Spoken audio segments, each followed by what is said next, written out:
Hi everyone.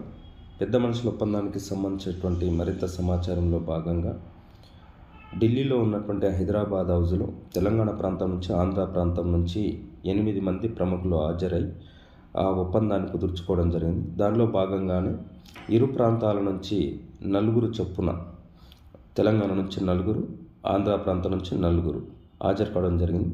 వీరి యొక్క సమాచారం పైన ఎగ్జామ్లో ప్రశ్నలు అడగడానికి అవకాశం ఉంది కాబట్టి మనం నేర్చుకునేటువంటి ప్రయత్నం చేద్దాం. ప్రధానంగా దీని లోపల తమ హోదాలను గుర్తుపెట్టుకుంటే ఈజీగా వారి యొక్క పేర్లను గుర్తుపెట్టుకోవడానికి అవకాశం ఉంటుంది.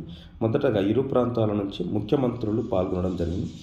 తెలంగాణ ప్రాంతం నుంచి ఆ రోజు హైదరాబాద్ రాష్ట్రానికి ముఖ్యమంత్రిగా ఉన్నటువంటి బూర్గుల రామకృష్ణారావు, ఆంధ్ర ప్రాంతం నుంచి బెజవాడ గోపాల్ రెడ్డి, తర్వాత కాంగ్రెస్ పార్టీ కమిటీ అధ్యక్షుల హోదాలో తెలంగాణ ప్రాంతం నుంచి జేవి నరసింహారావు, ఆంధ్ర ప్రాంతం నుంచి అల్లూరి సత్యనారాయణ రాజు.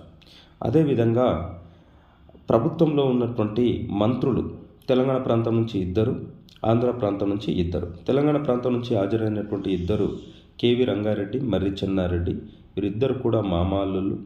అదేవిధంగా ఆంధ్ర ప్రాంతం నుంచి హాజరైనటువంటి 2 మంత్రులు, దాని లోపల కొంత ఉప ముఖ్యమంత్రిగా ఉన్నటువంటి నీలం సంజీవరెడ్డి, తర్వాత మంత్రిగా ఉన్నటువంటి సర్దార్ గౌతుల్ లచ్చన్న హాజరు కావడము జరిగింది.